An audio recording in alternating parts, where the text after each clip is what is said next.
RCL 95,7 kami ada bersama Anda sahabat RCL dan juga pemirsa kami TV. Saat ini Meju Nandi dan juga kru yang bertugas, kita dapat kesempatan yang sangat luar biasa baik sahabat RCL ya, karena bisa menghadirkan salah satu narasumber yang kayaknya ini jarang-jarang bisa ditemuin sahabat RCL ya, karena memang sibuk dan juga kesibukannya yang memang mungkin sulit diganggu gitu ya. Tapi alhamdulillah hari ini kita bisa menghadirkan narasumber hebat. Itu ada Ibu Ane Sandra Dewi. Ini siapanya Sandra Dewi ya? Kayaknya adiknya ya? Bukan ya?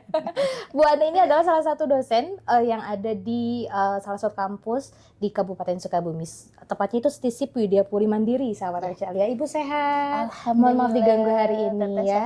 Sehat, alhamdulillah. Makanya kita bisa ngobrol hari ini. Mudah-mudahan obrolan kita hari ini tuh bisa jadi awal yang baik ya Bu, khususnya dengan kampus STISIP ya. Karena biasanya kita kalau ngobrol sama STISIP itu sama mahasiswa. Nah sekarang kayaknya Bu Ana ini salah satu dosen pertama nih dari kampus STISIP ya. Karena memang sebelum-sebelumnya kayaknya mungkin karena kesibukan ya para pengurus dan juga dosen akademis dari STISIP Widya Puri Mandiri. Nah hari ini tuh kenapa kita menghadirkan Bu Ane? Karena memang kampus STISIP khususnya di prodi Ilkom ya, ilmu komunikasi akan mengadakan satu kegiatan di bulan Januari Bu. Tapi sebelum ngebahas soal kegiatan itu yang akan kita bahas hari ini, karena memang pertemuan awal juga, kita ngobrol dulu Bu tentang Ilkomnya sendiri. Boleh dijelasin nggak? Boleh diceritain nggak? Sebenarnya Ilkom itu prodi satu-satunya, karena katanya ya, kata mahasiswanya, prodi satu-satunya yang ada di Sukabumi itu cuma ada di STISIP. Bener nggak sebenarnya?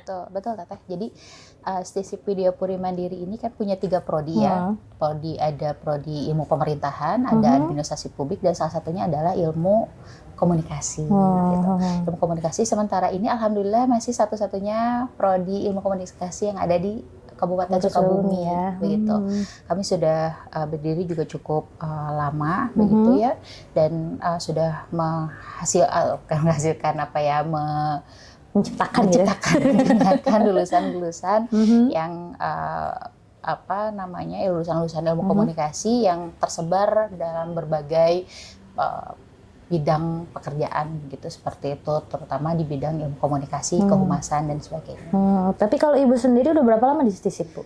Saya dari 2013. Oh, udah lumayan lama, berarti 12 tahun ya? 12 tahunan. Hampir 3, dan mau 13 tahun, karena kan ya udah mau jumlah 25 gitu ya. Berarti memang udah banyak banget kayaknya beragam mahasiswa yang dihadapi gitu kan ya. Dan memang suka duka jadi dosen juga memang kayaknya udah banyak dirasain ya Bu ya. Betul. Tapi kalau STISIP Ilkom di STISIP ini dari tahun berapa? Dari memang awal adanya Ibu ngajar tuh masuk ke Ilkom, atau Ibu masuk tuh karena pertama kali ada Ilkom di STISIP? Kebetulan saya kalau ngajar memang langsung ke ilmu komunikasi, karena latar belakang pendidikan saya S1, S2 saya juga memang di ilmu komunikasi. Tapi kalau Ilkom sendiri setelah beberapa tahun STISIP berdiri, jadi nggak langsung dari awal. Betul. Berarti memang awal gabung memang udah langsung megang anak Ilkom gitu ya. Tapi anak Ilkom tuh biasanya cerewet, babel, atau kayak gimana sih karakternya? Biasanya rata-rata seperti gitu ya. Bahkan tapi ada juga yang justru karena saya katanya terlalu introvert dan terlalu nggak bisa banyak bicara Bu, akhirnya lebih memilih untuk masuk ke ilmu komunikasi. Dan rata-rata ya memang akhirnya terbawa mungkin ya, karena mata kuliahnya, karena dipaksa untuk bicara, presentasi dan sebagainya, akhirnya dia punya keberanian untuk berbicara. Iya betul. Jadi memang istilahnya masuk ke Ilkom, milih Ilkom itu justru untuk membangun karakter yang baru kali ya gitu ya.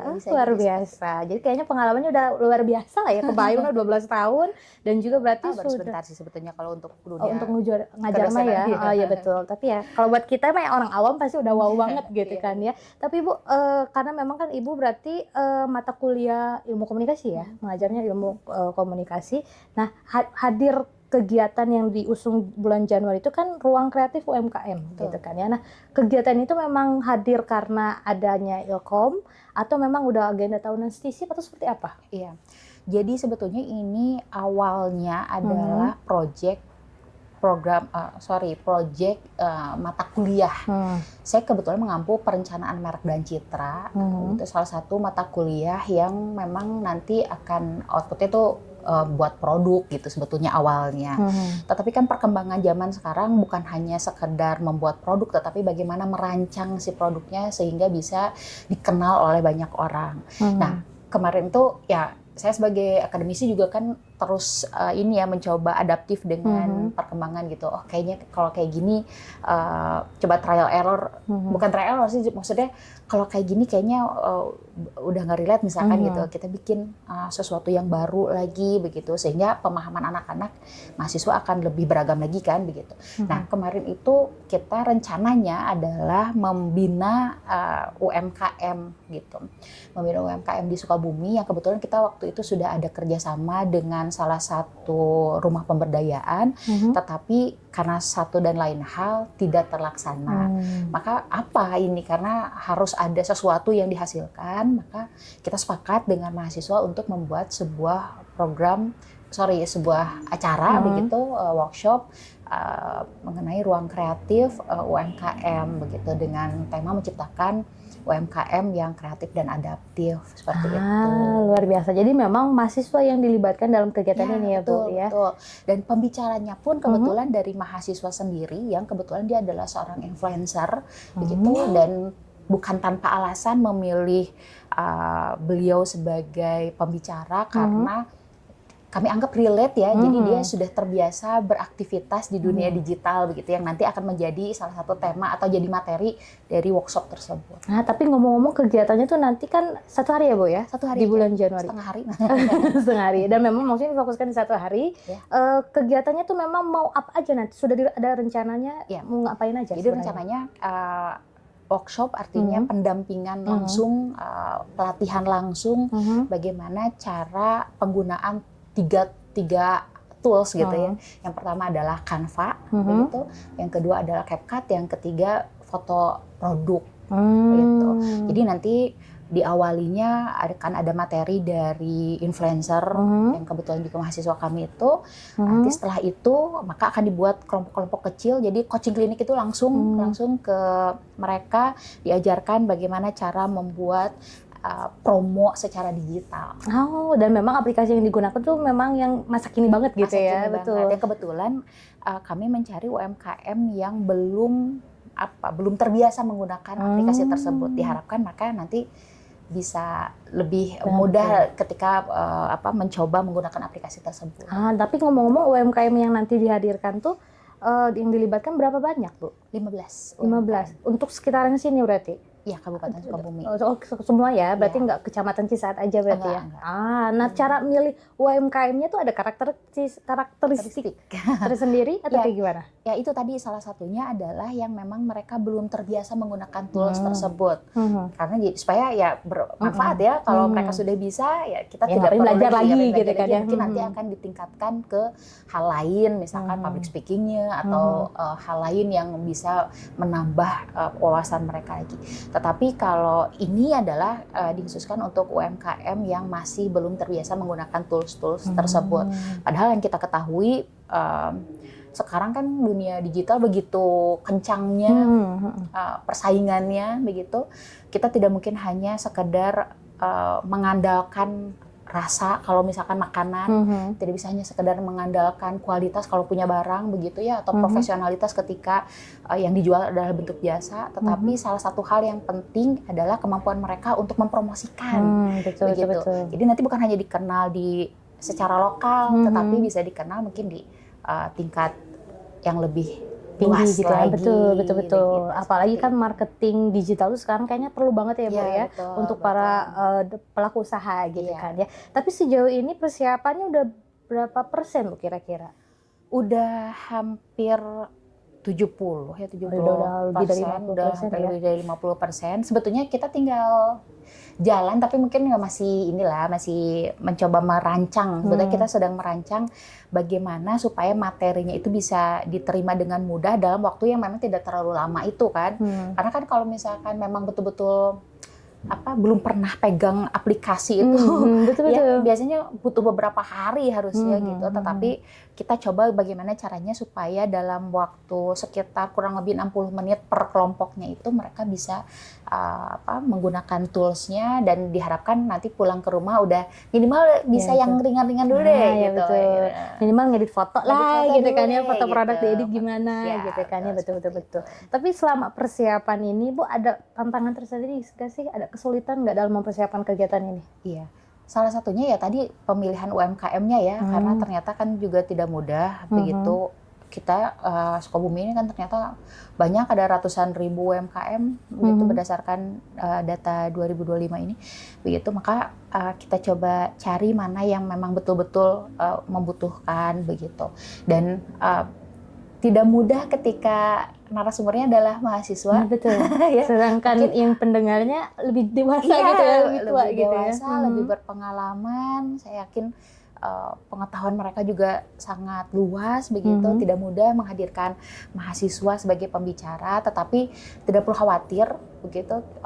Pembicara ini bisa menyampaikan sesuai dengan apa yang biasa dia lakukan gitu ya. Jadi berdasarkan pengalaman dia, karena seorang influencer kan memang saat ini sangat ini ya, kalau dalam dunia digital itu sangat apa ya, menjadi apa tuh,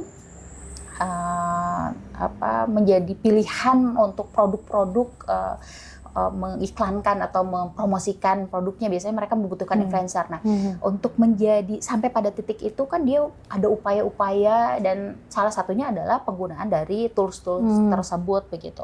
Walaupun mungkin kalau udah profesional biasanya peralatannya lebih ini lagi, lebih lengkap gitu ya.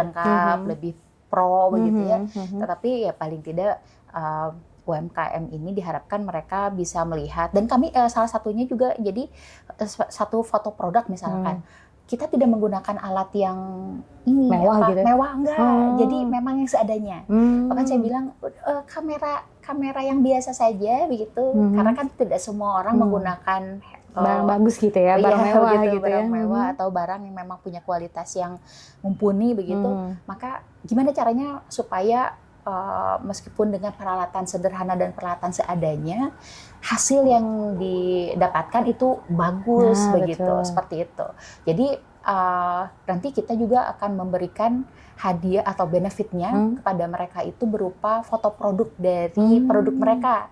Jadi bukan hanya sekedar mendengarkan materi lalu dilatih secara dilatih toolsnya, tetapi mereka nanti akan pulang membawa ada oleh-oleh yang bisa dipakai justru nanti gitu ya. Yang memang produknya itu kan memang kalau dari foto aja, kalau pelaku usaha kalau kelihatan beda kan, yang beli pun konsumen jadi beda ya, lebih betul.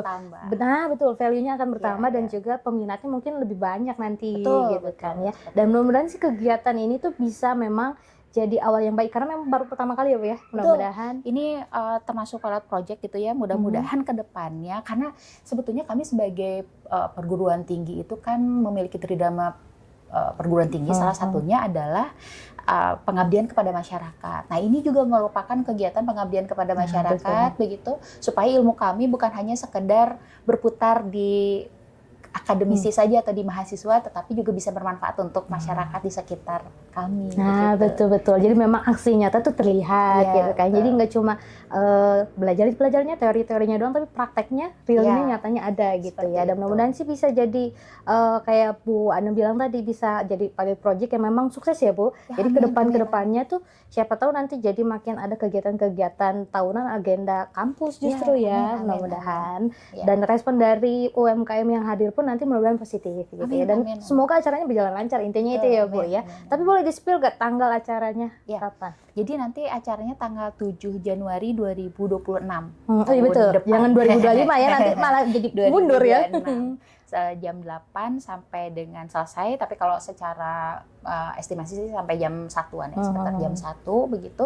Mudah-mudahan selesai tepat waktu dan sesuai dengan apa yang diharapkan. Betul, luar biasa. Dan acaranya di kampus TISIP ya Bu ya? Iya, di kampus di gedung 2. Baru. Oke, mudah-mudahan semuanya berjalan lancar, nggak ada kendala, dan bisa jadi proyek-proyek yang memang jadi agenda tahunan kampus gitu ya. Amin. Dan mungkin nanti bisa bertambah ya, bukan hanya sekedar penggunaan CapCut, Canva begitu, nanti bisa lebih ke public speakingnya mungkin, karena kan sekarang juga dengan adanya live streaming begitu ya, mereka juga harus mampu tuh berbicara di hadapan kamera Betul, seperti betul, apa betul. untuk mempromosikan produk-produknya begitu. Betul. Dan memang mudah-mudahan sih pembahasan yang dibahas nanti setiap materi di setiap pertemuannya tuh bisa lebih luas gitu ya.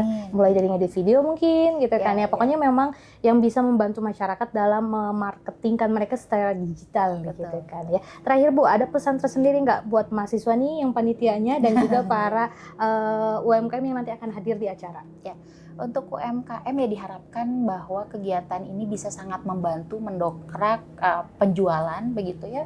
Diharapkan mereka bisa memiliki kemampuan untuk mempromosikan produknya, baik produk atau jasanya begitu. Dan untuk mahasiswa saya harap bisa melaksanakan kegiatan ini dengan baik, lancar, dan mudah-mudahan nanti ke depannya kita akan ada kegiatan-kegiatan lain yang bermanfaat untuk masyarakat Kabupaten Sukabumi. Betul, luar biasa. Mudah-mudahan nanti ada agendanya nggak cuma setahun sekali, sebulan sekali gitu kan ya? Bisa.